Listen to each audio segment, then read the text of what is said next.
one of the reasons why people kind of stumble when it comes to outsourcing is they first approach it like out-tasking. So I want to kind of just create a little bit of a distinction here between out-tasking versus outsourcing.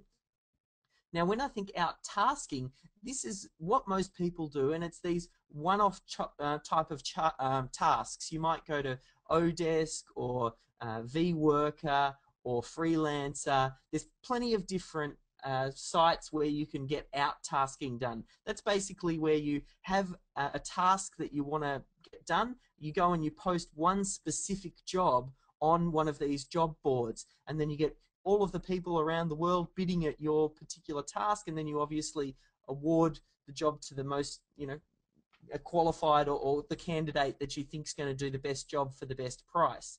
Now, that's what most people do, but that actually ends up being quite a lot of work, because every time you want to get a task done, you have to re-explain what needs to be done.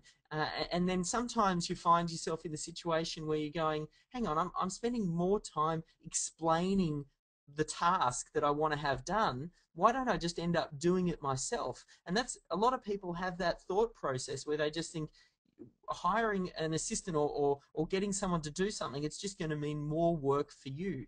But where the real efficiencies come is once you recognize which parts of your business are getting done on a regular basis. What are these core business functions that are happening? And then once you kind of recognize what those are, you want to plug team members in that continue to do those on a regular basis. So they get trained up so that you can give them feedback, so they can learn what you like and don't like.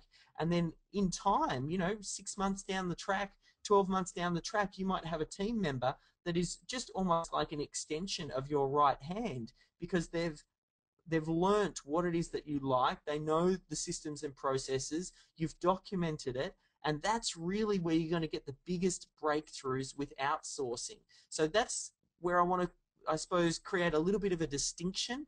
We've got out-tasking, which is one-off tasks.